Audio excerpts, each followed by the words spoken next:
구약성경 페이지 수로는 14페이지에 있는 창세기 12장 10절에서부터 20절까지 말씀 다 찾으신 줄로 알고 우리 교독해서 읽도록 하겠습니다. 제가 먼저 읽습니다. 그 땅에 기근이 들었으므로 아브라함이 애굽에 거류하려고 그리로 내려갔으니 이는 그 땅에 기근이 심하였습니다.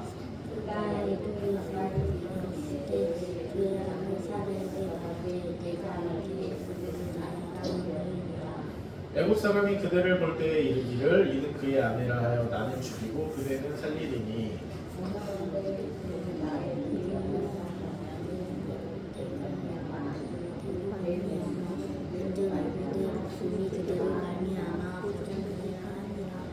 아브라함이 애굽에 이르렀을 때에 애굽 사람들이 그 여인이 심히 아름다움을 보았고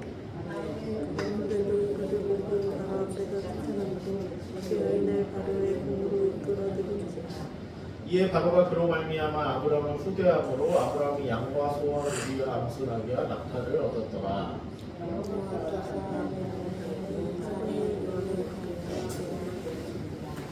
바로가 아브라함을 불러서 이르되 내가 어찌하여 나에게 이렇게 행하였느냐 내가 어찌하여 그를 내 아내라고 내게 말하지 아니하였느냐.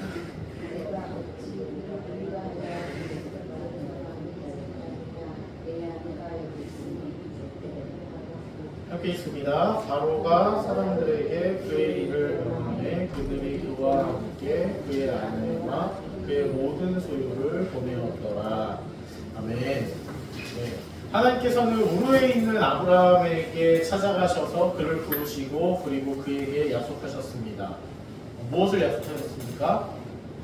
내가 너로 큰 민족을 이루고 내게 복을 주어 내 이름을 창대하게 하겠다.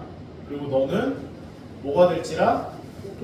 네, 복이 될지라. 네. 예전 그 개혁판 성경에는 복의 근원이 될지라라고 했는데 개정판에는 아예 복 그 자체가 될 것이다 라고 그렇게 말을 하고 있어요.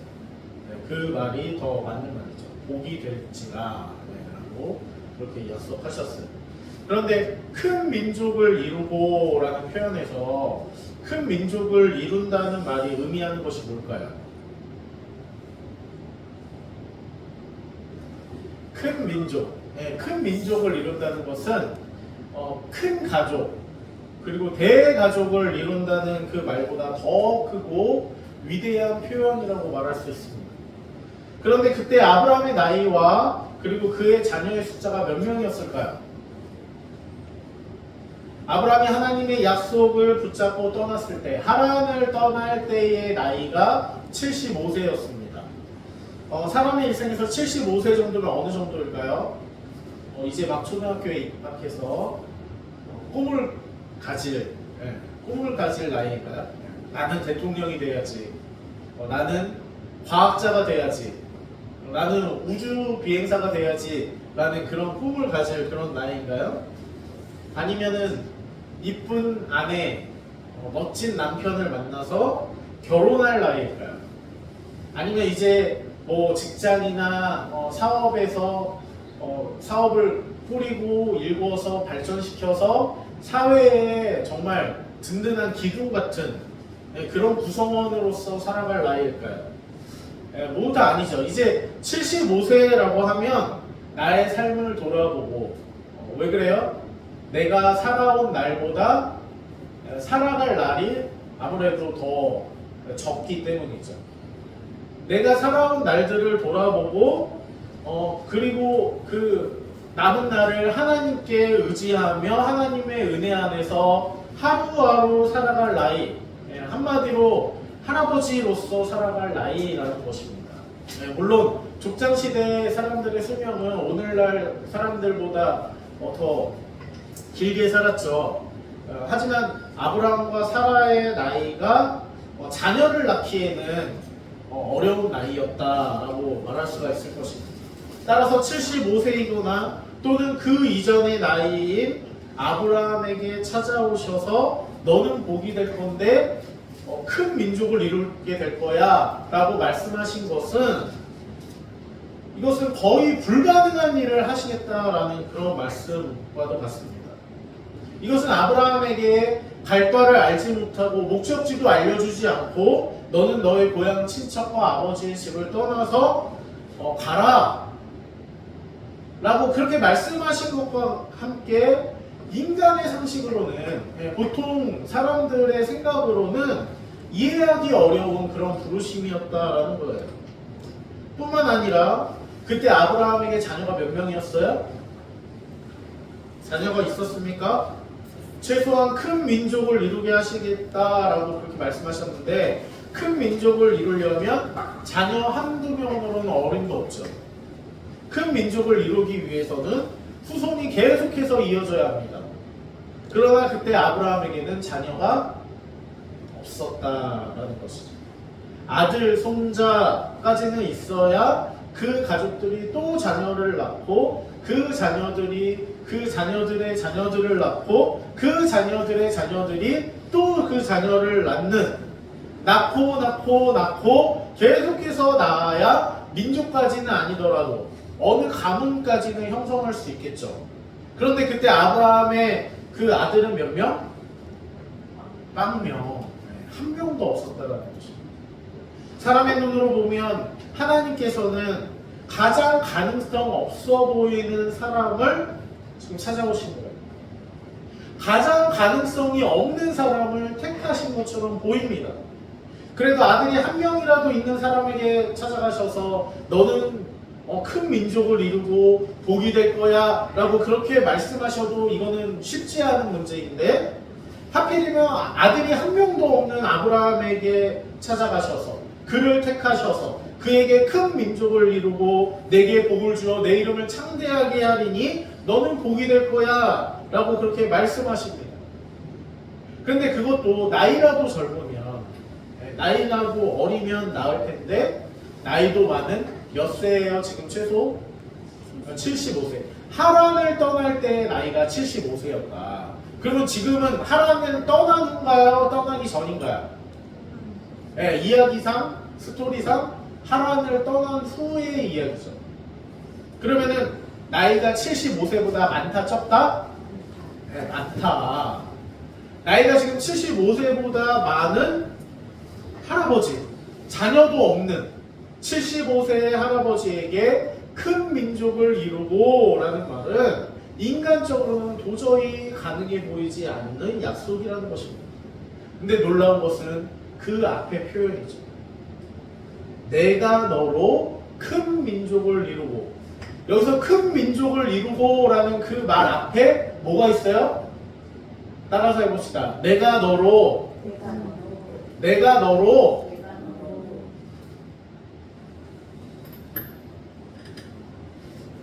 여기서 중요한 것은 바로 내가 라는 말. 여기서 내가가 누구예요? 따라서 해봅시다. 하나님. 네, 하나님이세요. 하나님께서 지금도 힘들지만 당시에는 더 힘든 아브라함 족장 시대에서 75세 할아버지에게 찾아가셔서 하신 약속, 그 약속을 이루시는 분이 누구시다? 네, 바로 내가 너로, 여기 바로 하나님을 말하는 거예요. 하나님께서 하신다는 거예요. 지금도 하나님께서 우리를 부르시고 계세요. 그리고 말씀하십니다. 내가 너로, 그 내가 너로의 역사, 그것은 불가능의 역사이고 희망이 없는 데서 희망을 만드시는 역사입니다. 오늘도 우리가 생각할 때는 불가능해 보이고 그리고 희망적이지 않은 그 절망적인 상황에서도 그럼에도 찾아오셔서 베푸시는 하나님의 역사, 내가 너로의 역사가 일어나는 저와 여러분이 되시기를 주님의 이름으로 축원합니다. 하나님께서 아브라함을 부르신 부르심은 이처럼 절망적인 상황, 불가능한 상황에서 부르신 그분의 무조건적인 부르심이었어요. 우리는 아브라함의 순종에 포커스를 두고 성경을 볼 때가 많습니다. 물론 아브라함의 믿음과 아브라함의 순종이 역시 귀한 것이죠. 그러나 그 믿음조차도 먼저 찾아오시고 붙드신 하나님의 은혜가 있었기에 가능했던 순종이었습니다. 하지만 아브라함의 순종에 그런 순종에도 하나님께서 일하시지 않는다면 아브라함의 노력은 그 빛을 바라고 말았을 것입니다. 하나님께서 일하셨기에 아브라함의 순종이 더욱 빛날 수가 있었다는 말입니다. 그 일은 하나님이 아니시면 누구도 할 수 없는 일이었기 때문이에요. 그렇기 때문에 아브라함에게는 하나님이 반드시 필요합니다. 우리도 마찬가지예요. 우리에게도 하나님이 아니면 할 수 없는 일들이 많이 있죠. 아니 지금 이 순간에도 우리가 호흡하는 것도 그리고 말하는 것도 생각하는 것도 하나님이 아니시면 결코 할 수가 없습니다.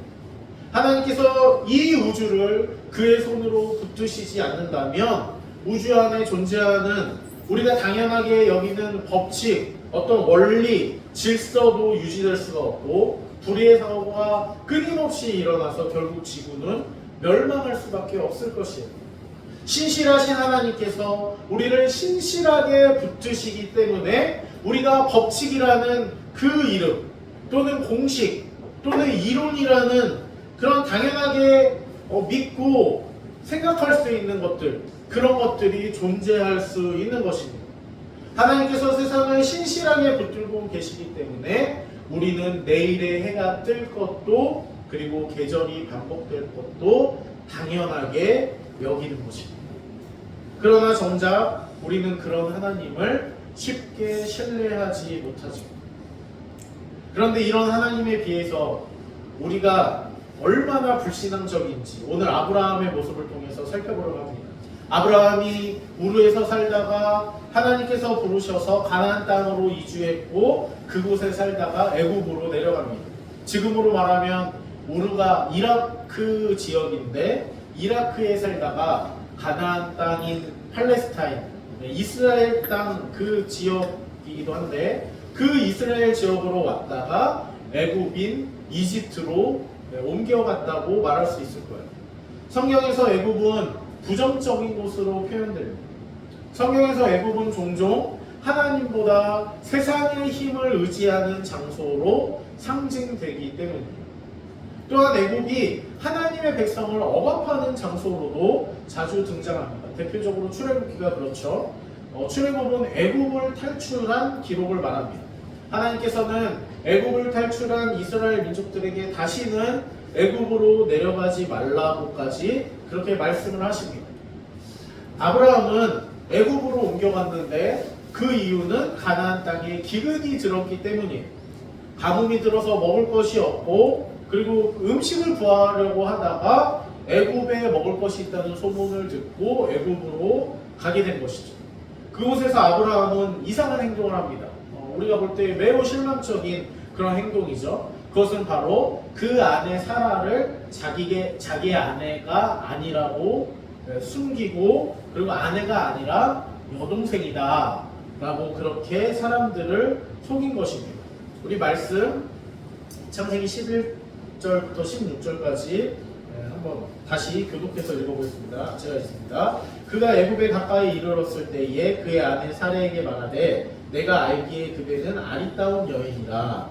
애굽 사람이 그들을 보되 이르기를 그의 아내라 하여 나는 죽이고 그대는 살리리니 원하건대 그대는 나의 누이라 하라. 그러면 내가 그대로 말미암아 안전하고 내 목숨이 그대로 말미암아 보존되리라 하니라. 아브라함이 이르렀을 때에 애굽 사람들이 그 여인이 신실하다고 바로의 고관들도 그를 보고 바로 앞에서 칭찬함으로 그 여인을 바로의 부모로 이끌어들인지라. 이에 바로가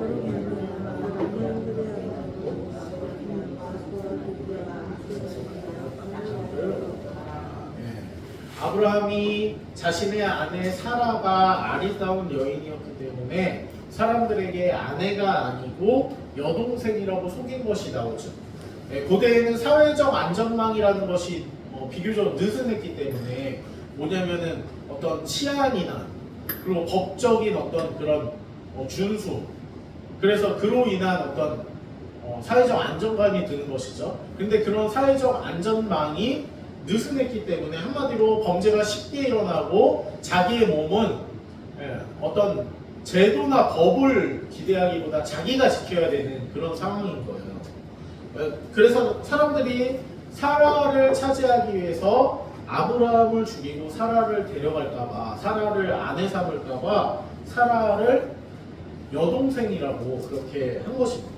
이것은 아마 맞는 말일 수도 있습니다. 왜냐하면은 이 부분은 성경에 나오지는 않지만 이때에는, 이 당시에는 친족 혼인이 흔했기 때문에 아브라함의 아내 사레가 아브라함의 친척, 뭐 어떤 여동생이나 뭐 친척 관계에 있을 수 있다라는 거예요. 그것은 아브라함의 아들인 이삭의 경우를 봐도 우리가 확실히 알 수 있죠. 그것은 성경에 확실히 나오는데 창세기 22장 23절을 보면, 찾아보지는 않겠습니다. 그걸 보면은 이삭의 아내 리브가가 이삭과 친척 관계다라는 것이 나옵니다. 그래서 이 말씀에 근거하면 아브라함도 그럴 수 있을 것이다 라고 그렇게 유추해 볼 수 있다라는 거죠. 그런데 여기서 의문이 있는 것은 이 당시 아브라함과 사라의 나이입니다. 이때 아브라함의 나이는 몇 살입니까? 최소 75세라고 했어요. 75세 이상이라고 했어요. 왜냐하면은 신장 4절에 아브라함이 하란을 떠날 때의 나이가 75세였기 때문에. 그런데 아브라함은 지금 하란을 떠나서 가나안에 살다가 가뭄을 만나서 지금 어디에 내려와 있어요?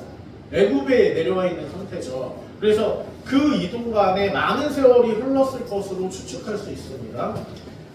그렇기 때문에 아브라함의 나이는 75세보다 지금 훨씬 많은 거죠. 그렇다면 문제는 이제 아내 사라의 나이입니다.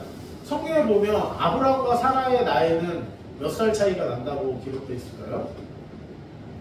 10살 차이가 난다라고 그렇게 나와 있어요. 그렇다면 사라의 나이는 몇 살이에요? 최소 몇 세 이상? 네, 65세 이상이라는 것입니다. 그러면 최소한으로 잡아서 65세라고 해도 65세는 이미 상당한 연령 나이를 가지고 있는 거죠. 근데 그런 상당한 연령, 그 연로한 사라를 그가 아무리 아름답고 아리따운 여인일지라도 그를 탐내서 그 남편 75세 이상인 아브라함을 죽이고 사라를 빼앗아 간다는 것이 언뜻해서 잘 이해가 되지 않죠. 하지만 당시 고대 왕권 사회를 이해하면 우리가 이 사건을 이해할 수 있는데, 고대 왕권 사회에서는 권력자가 아름다운 여성 그리고 유력한 가문, 뼈대 있는 가문의 여성을 자기의 권력과 자기의 정치적 목적을 위해서 자기의 권력 아래에 두는 일이 흔했습니다. 단순하게 말해서 자기 아내로 삼았다라는 거예요. 그래서 고대 왕권 사회의 그 왕비라고 해야 될까요? 그 왕의 아내는 한 명이 아니었죠. 여러 명을 거느리고 있었다는 거예요. 이것은 단순한 자기의 욕망을 위해서라기보다 그 왕의 힘을 과시하기 위한 어떤 수단이었습니다.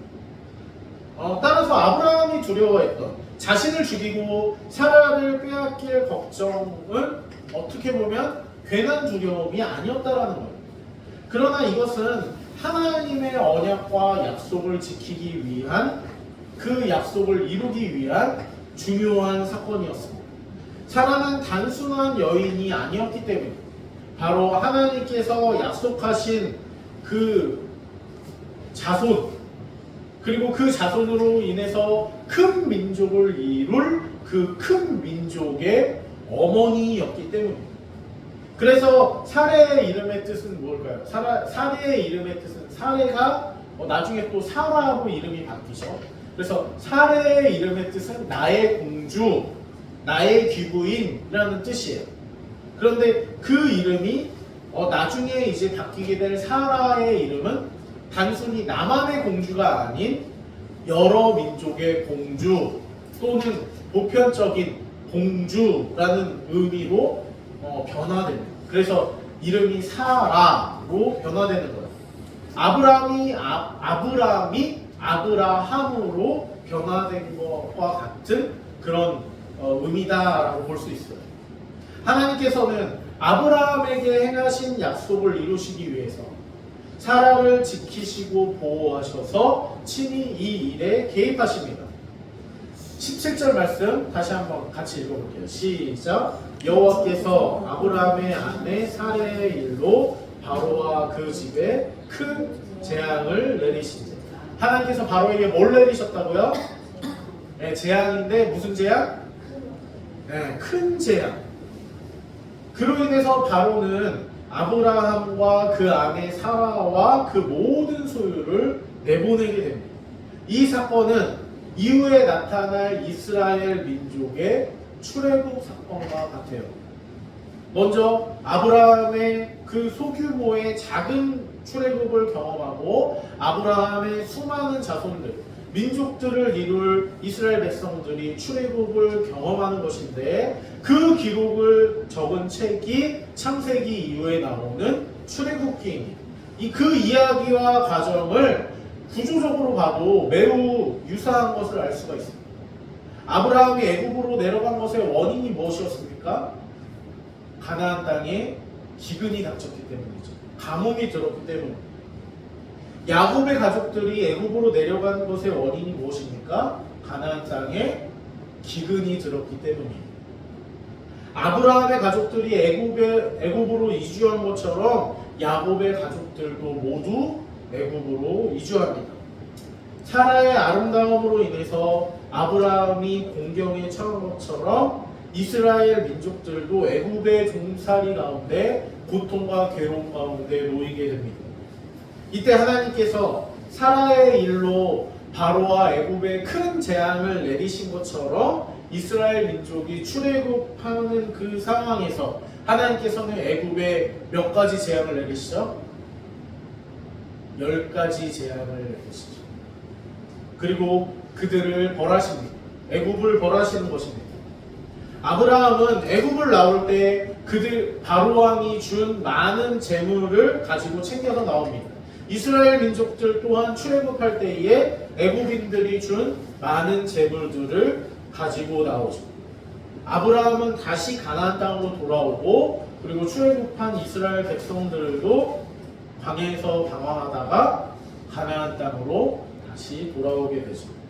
이는 이 창세기를 기록한 저자가 이 부분에서 출애굽의 장면을 떠올리도록 의도했다라고 볼 수도 있어요. 그도 그럴 것이 이 창세기 저자가 누구예요? 하나님께서 누구를 통해서 이 창세기를 기록하게 하셨습니까? 바로 모세를 통해서 기록하게 하셨죠. 출애굽기의 저자는 누구죠? 출애굽기의 저자 또한 모세이죠. 이 부분은 아브라함의 불신앙과 거짓이 원인이 되었지만 그러한 아브라함의 불신앙과 함께 출애굽이 떠올려진 것은 이러한 불신앙에도 불구하고 신실하신 하나님께서 아브라함에게 하신 약속을 반드시 이루신다는 것을 이미 알고 있음을 보여주는 부분입니다. 이처럼 하나님께서는 아브라함에게 하신 약속을 지키시고 이루어 주셨습니다. 우리가 살펴본 것과 같이 하나님께서 계시지 않는다면 결코 일어날 수가 없는 일이었죠. 아브라함은 나이도 많고 자녀도 없었습니다. 하나님 없는 아브라함은 불가능뿐이었죠. 하지만 아브라함과 함께 하신 하나님은 불가능을 가능케 하시는 위대한 하나님이셨습니다. 비록 아브라함이 신실하지 않고 연약함에도 불구하고 자신의 아내를 누이라고 속이는 그런 거짓과 연약함에도 불구하고 하나님께서는 그분의 능력으로 그분의 약속을 이루셨어요. 우리도 마찬가지입니다. 하나님께서는 우리를 그분의 자녀로 부르셨어요. 그리고 지금도 부르시고 계십니다.